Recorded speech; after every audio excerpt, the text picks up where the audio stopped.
Hello and welcome. I'm Dr. Rishi Gupta. I'm a research fellow at the Asia Society Policy Institute in New Delhi. Today, I have a very special guest, Ambassador Ashok Kantha, to discuss what's happening in Sri Lanka and how its changing relationship with India, China, and other global powers is evolving. Ambassador Kantha is a former Indian diplomat who served in as India's ambassador to China and also India's High Commissioner to Sri Lanka. He served as the Secretary East at the Ministry of External Affairs. He is an honorary fellow and a former director of the Institute of Chinese Studies in New Delhi and a distinguished fellow at the Vivekananda International Foundation in New Delhi. Most interestingly, Ambassador Kantha recently visited Sri Lanka. He was part of a think tank and business delegation from India. He visited several parts of Sri Lanka and also met, most importantly, President Ranil Wickremesinghe and governors of northern and eastern provinces, ministers, and other business leaders. He also visited the Indian High Commissioner in Colombo and met with Consul General in Jaffna. So, with his recent engagements in Sri Lanka, I'm sure during our conversation, Ambassador Kantha will highlight his observations of the current state of affairs in Sri Lanka on the political, economic, and strategic front. So, thank you, Ambassador Kantha, for your time today. Thank you, Rishi. Thanks for inviting me for this conversation. Absolutely, pleasure, sir. So let me begin with my first question to you. Ambassador Kantha, as you were in Sri Lanka just 2 weeks ago. So how do you see the present situation in Sri Lanka and its gradual recovery from the economic and political crisis of 2021 and 2022? Over to you, sir. Rishi, as you mentioned, I was in Sri Lanka a short while ago. This was, in fact, my first visit to northern and eastern province of Sri Lanka after a gap of 10 years, and first visit to Colombo since the COVID worldwide. The visit gave me an opportunity to see for myself firsthand developments in Sri Lanka. I traveled quite extensively in the island nation, and I was pleasantly surprised to see that Sri Lanka has made a very impressive recovery from a very major economic and political crisis it faced last year. You'd recall that last year, Sri Lanka was in the midst of its worst economic crisis since its independence, and political crisis was also very serious, which in fact led to change in government. There was agitation in the streets. Economy seemed to be in free fall. Sri Lanka, defaulted on external debt payment in April last year. Compared to that, what one finds during one's visit to Sri Lanka is that as far as availability of basic commodities is concerned, situation is vastly improved. Inflation, which was running at the rate of close to 70% September last year, has been tamed to a great extent. Last month, it was just about 6.3%. And in a lot of other areas, things appear to be normal. In fact, when we drove from Trincomalee to Colombo, we reached the capital city around midnight, and we were in the middle of a traffic jam at that time, which was in fact, something of a pleasant surprise for us. So Sri Lanka is, moving ahead. The political situation is also relatively stable, though President Ranil Wickremesinghe, his government has to depend on support of SLPP. They'll have to hold elections, both parliamentary and presidential, sometime next year. They also need to hold provincial council and local body elections. There is an element of political uncertainty. But as of now, both political and economic situation has stabilized. There's no doubt about it. But the road ahead, the road towards recovery remains long and difficult. For one thing, the Sri Lankan economy has suffered a very severe blow from a GDP of about $94 billion in late 2018, before the Eastern Sunday bombing of April 2019, which triggered the economic decline of Sri Lanka. In late 2022, GDP had come down to about $75 billion. Poverty rate, which was, according to World Bank, 13.1% in 2021, had nearly doubled to 25.6% last year. Likewise, in terms of food security, what World Food Program estimates suggest that they remain quite severe. So there has been improvement since June, July last year. Economy is improving, but it will take a long time. Last year, the GDP contracted by 7.8% in the first quarter this year. There was another contraction of 11.5%. This year, IMF has projected that economy will contract by about 3% and start growing modestly next year by about 1.5%.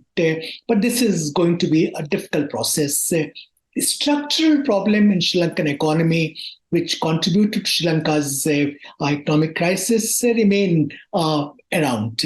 For instance, the financial situation is still grim. The IMF has provided standby credit of nearly $3 billion in March this year. Investment flows are still very modest. Sri Lanka doesn't have access to international capital market as it defaulted on its foreign debt payments in April last year. Domestic investments are still very tardy. In that area, we'll see, a major, period of readjustment. Sri Lanka will have to review its basic, development strategy. The earlier strategy, which was based on loans, especially for certain projects, including those funded by China, which were not viable, projects like Hambantota Port or Matale International Airport or Port City project. They didn't quite deliver a kind of revenue stream that the government of Sri Lanka expected.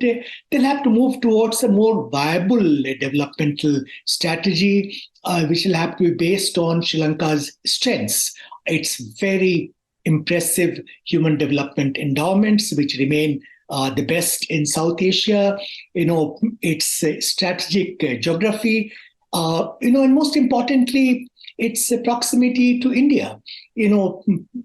This is a point which is receiving appreciation in Sri Lanka today, both in the government and outside, that closer economic integration with India will help Sri Lanka move down the road of economic recovery. But this, as I mentioned earlier, is going to be a difficult and challenging process.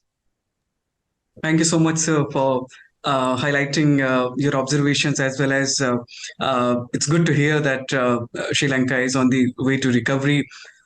So as you pointed also about India's role, so how do you see the recent visit of President Ranil Wickremesinghe to India?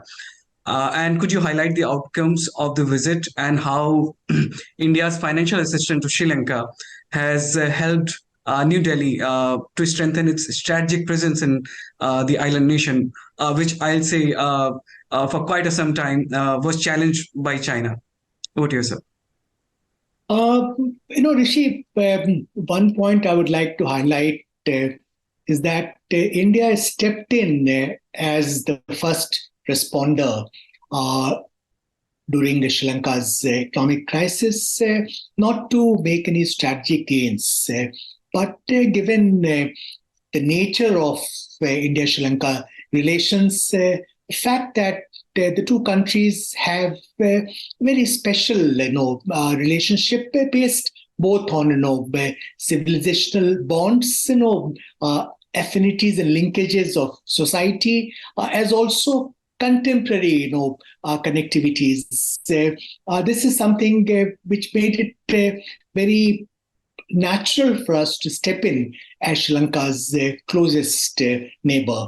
And we provided what support we could, which was in the tune of $4 billion, something which is appreciated greatly in Sri Lanka. And this is a message conveyed to us during our engagements in Sri Lanka during our recent visit. Coming to President Ranil Wickremesinghe's visit to India and his discussions with Prime Minister Narendra Modi on 21st July, I believe these discussions have resulted in a great deal of clarity on what should be the roadmap and vision for future of India-Sri Lanka relations.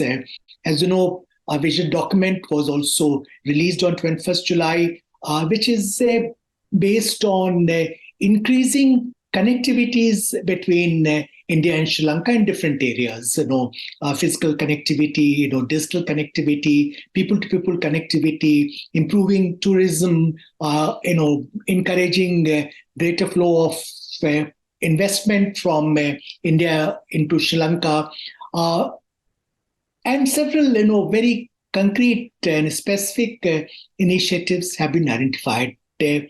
And we believe, following our visit to Sri Lanka, that many of those initiatives can be taken forward and indeed implemented within a short period of time. For instance, our ferry service between Kakisanthurai and Nagapattinam. We visited Kakisanthurai. We found that the basic infrastructure is already available. In fact, this was something which was restored when I was High Commissioner in Sri Lanka from 2009 to 2013. So we can, in fact, start the ferry service later this year or January 2024. Likewise, the ferry service between Talaimanar in Sri Lanka and Rameshwaram in India can also be resumed before too long after putting in place some requisite facilities. And ferry service, in fact, will be restoration of traditional links between the two countries. We used to have what is called boat mail express. You travel by railway from Colombo to Talaimanar, for instance, take the ferry to Rameshwaram, and from there take the train to different parts of India. And especially given digitalization of Indian Railway, now you can, in fact, do it virtually seamlessly. This will give a huge boost to linkages between our two countries. Likewise, we travel from Chennai to Palali Airport near Jaffna. We have now daily flights and there's huge demand. In fact, we need to add more flights. Likewise, we need to add more flights between Colombo and New Delhi and other destinations in India, which can be done before too long. Digital connectivity, there's understanding on launching of UPI in Sri Lanka. I was talking to High Commissioner Milinda Morogoda of Sri Lanka, and he told me that this is something which can be done within 3-4 months. These are low-hanging fruits which must be harvested as early as possible based on understandings reached during President Ranil Wickremesinghe's visit to India. Then there are a whole lot of other projects which are in the pipeline. For instance, there is project on power grid interconnectivity between India and Sri Lanka, which has been under discussion. This will be a game changer because, Sri Lanka is very rich in renewable power sector. But, Sri Lankan electricity grid's capacity to absorb green power is somewhat limited. But if the two power grids are interlinked, it will become so much more viable economically to develop wind and solar power in Sri Lanka. And many Indian companies already active. Adani's are doing a major project in Mannar Peninsula in Sri Lanka, for instance, also in Pune. Others are also interested. So this is another area. Then you have, project on oil pipeline, a multi-product oil pipeline on which there is understanding between India and Sri Lanka. This will again, a very major connectivity project. There are understandings on developing Trincomalee as an energy hub. We have oil tank farms in Trincomalee, which are going to be developed jointly by two countries. We have a project for NTPC undertaking solar power, exploitation project in Sampur. We have understanding on development of Trincomalee Harbour.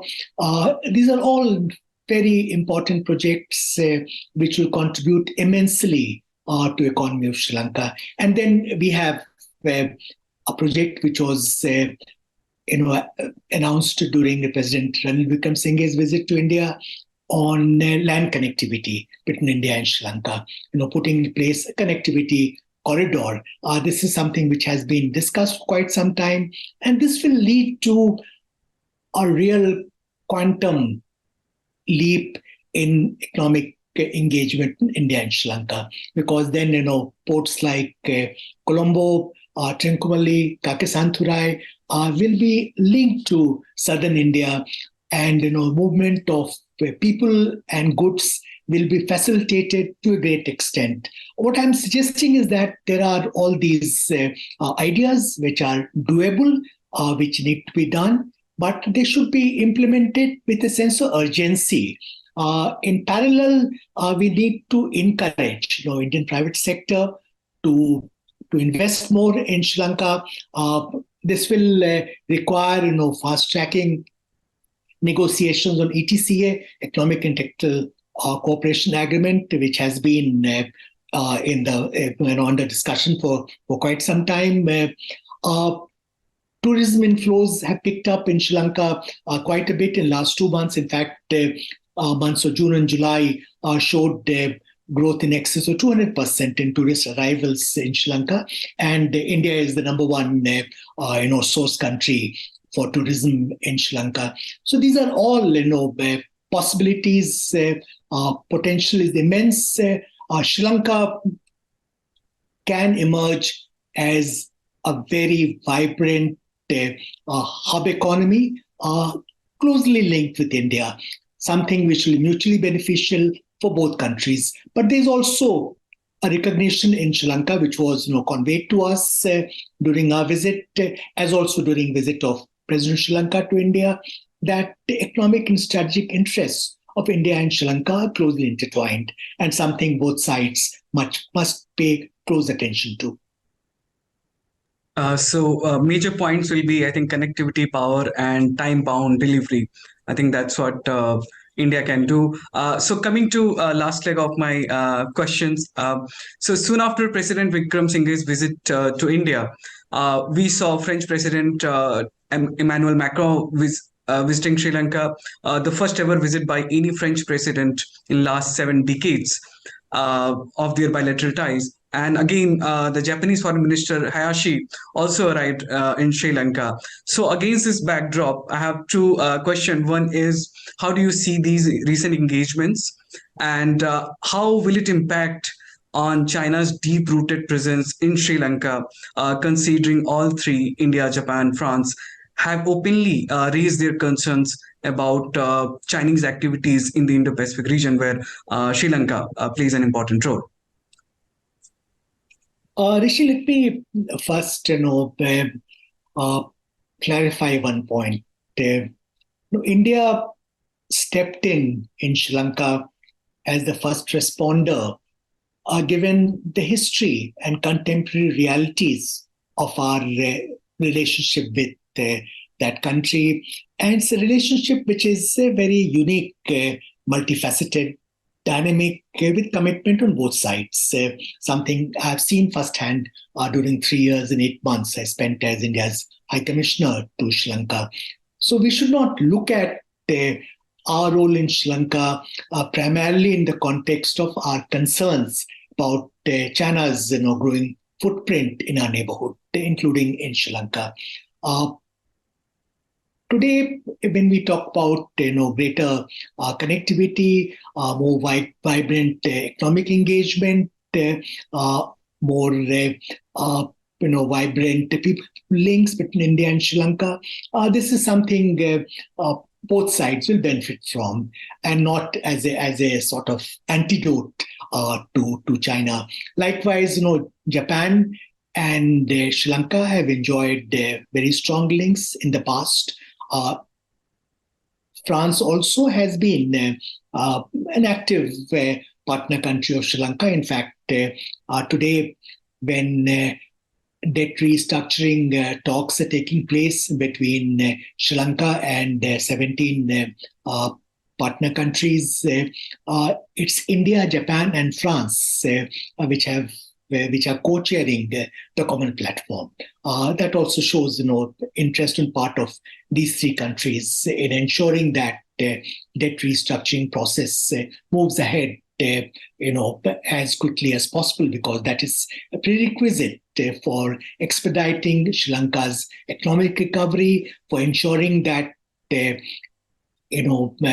release of funds from IMF to Sri Lanka takes place in a timely fashion, and Sri Lanka's debt sustainability and financial viability is restored. Here, Chinese have not been very helpful.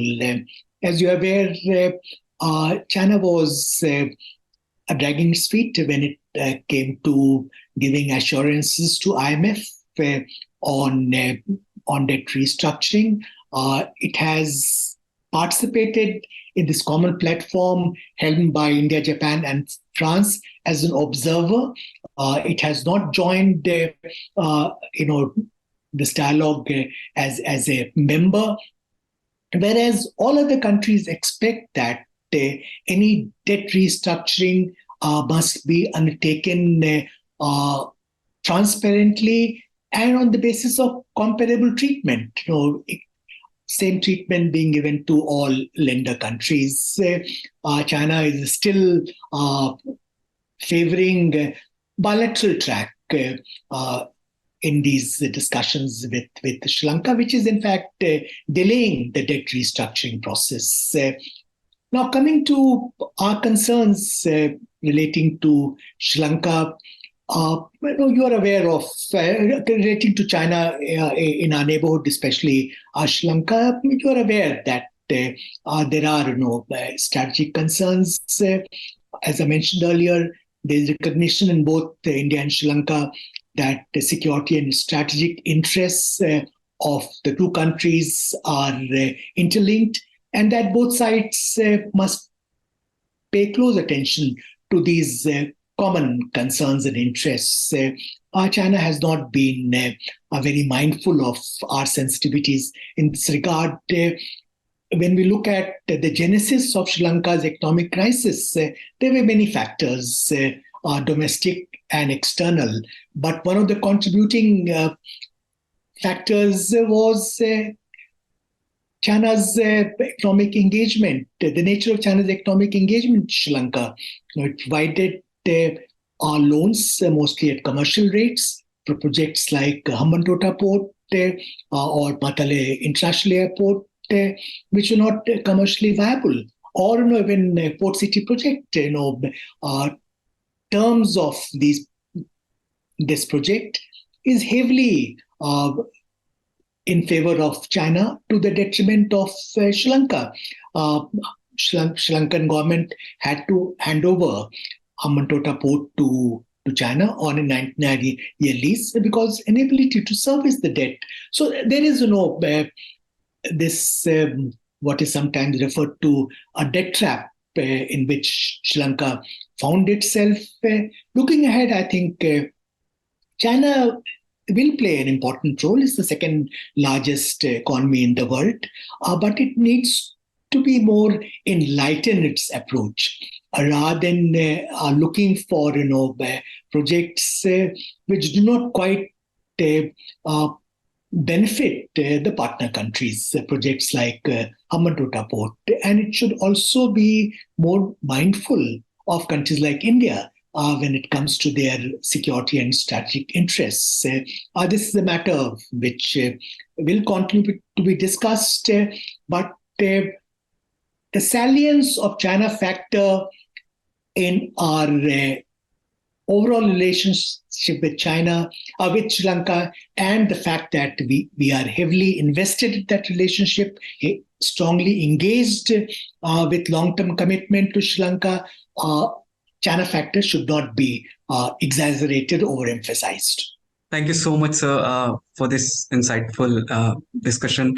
And I'm sure the audience will benefit hugely from it. And again, thanks again for your second appearance on this. So with this, I conclude here and look forward to having you again.